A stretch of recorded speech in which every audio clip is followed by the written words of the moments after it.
Hey guys, I know it's been a while since I've been online to do a video. Just had a lot of stuff going on personal. Hopefully I'll be able to get back into it again. Just found this really interesting about Walmart. I don't know if they're going to be FEMA camps or what they're going to be. Personally, I think they're just going to be staging centers where you go to get your food and you get the food from the government. You got to do this or take this chip or whatever. I know I'm prepared, so I don't have to do that. But I thought this was really interesting. This is from Walmart's site. I'm going to have all the links that I'm going to at the bottom of the video. There are 6 disaster distribution centers across the country. I thought that was really interesting, especially since this isn't coming from someone who is a conspiracy theorist. This is from Walmart's own website.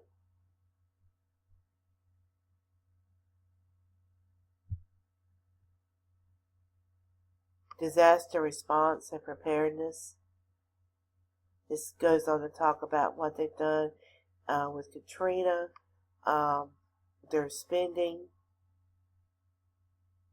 their aspirations, and what I find really interesting is who they're working with. There is also a news video done by Fox 2 News, and I think this is really interesting. Let's go ahead and play the video. Reacting to the worst that Mother Nature can dish out. Fox 2 meteorologist Chris Higgins traveled to Walmart headquarters in Arkansas for an exclusive look at how the retail giant handles natural disaster. Preparedness is a huge part of any disaster response, right? The better you're prepared, the less the impacts will be. The Walmart Emergency Operations Center grew out of the company's response to the terrorist attacks of 9/11. The EOC is tucked away deep inside the corporate home office in Bentonville, Arkansas, and has been activated numerous times for both natural and man-made disasters. We help coordinate the response to events that may be happening out in the field. Lucas McDonald is the senior manager of the EOC. As a trained meteorologist, he is keenly aware of what Mother Nature can dish out. So things like an earthquake, a hurricane, we're bringing together resources in here to make sure we have the proper response for our associates, operations, and communities. In 2005, they were widely praised for their response to Hurricane Katrina, which included 1,500 truckloads of free merchandise and food. One of the more challenging events the EOC has ever had to deal with was that May 2011 tornado that ravaged the city of Joplin. That thing cut a wide path from west to east across the city, and sitting right in the middle of that path on the east side of town was this Walmart. One of the things that was so difficult about Joplin is it happened very close to us, where we all have family members that were there, or friends and family, and so we're all very emotionally impacted by what happened. And at the same time, dealing with their own tornadoes in northwest Arkansas. We had our human resources managers on conference calls while they were all in their closets, taking cover from the own tornado risk we had here.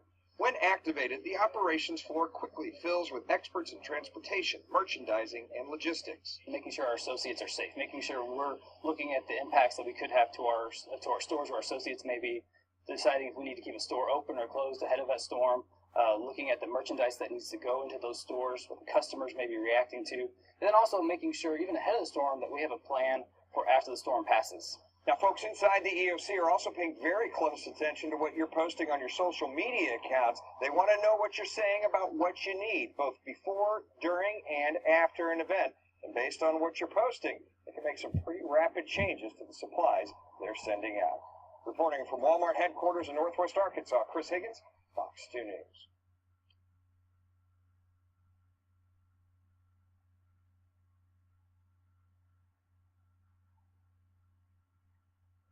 Go to stlbugs.com to learn how blue chip. Okay, did you catch that? Now, most of it was all fine and good, and it's great. If they can help people in a disaster, that is great. But did you catch some of what they said? They're monitoring your social media to see what you're saying. Why would they do that? If a disaster hit, they know what you need: food and water and sanitary supplies. So if a tornado hits your hometown, everybody gets on there and says, hey, we want iPhone 5s or Galaxy phones. Are they going to send those to you? No. They know what people need. Why do they need to monitor your social media? That's one thing that I found very, very interesting. I'm going to leave the link. You can read the article below what they're saying.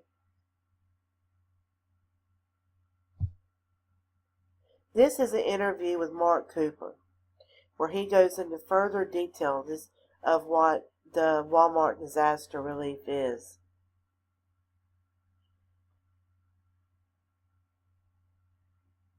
And who works there, and where they're partnering with. They work closely with power companies.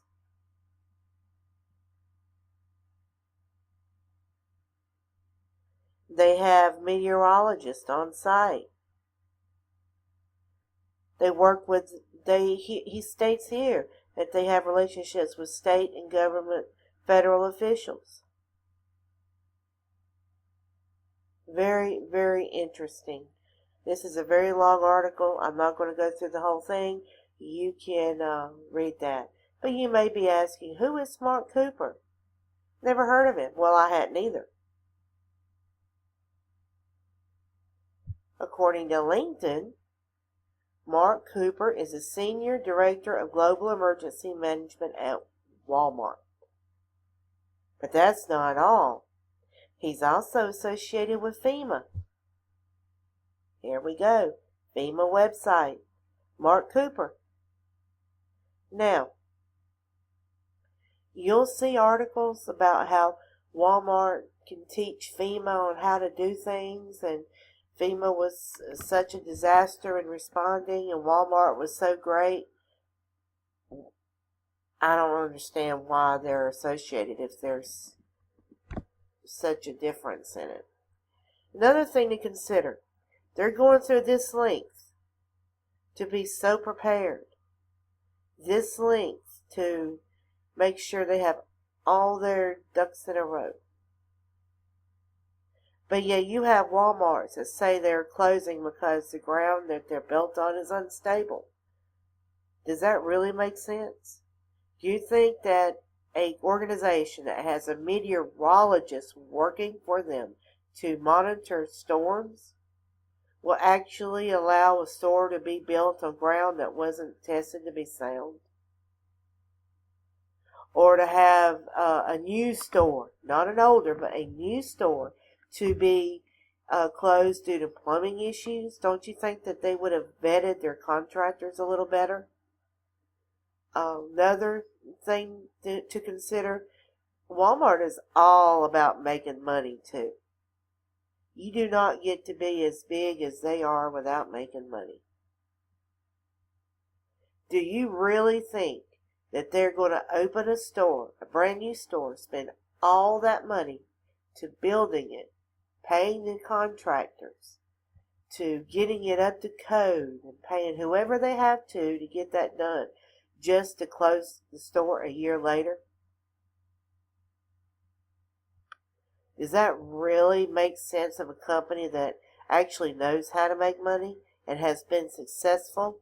Or does that sound like what a company that doesn't know what they're doing does? Walmart knows what they're doing. They're not stupid. The people that are up in the management know what they're doing. There's a reason why they opened those stores and decided to close. Everybody knows where the Walmarts are. Everybody knows where the closed Walmarts are. That's in that community. Another thing to consider, if you look at some of these Walmarts that's closing, it's not just a Walmart. The stores around them are closing. Not moving, but actually closing. I find that kind of odd too. So do some research. I hope you found this as interesting as I did. And I want to thank you for watching my videos. God bless. I hope you have a safe rest of the week and good weekend. Thank you.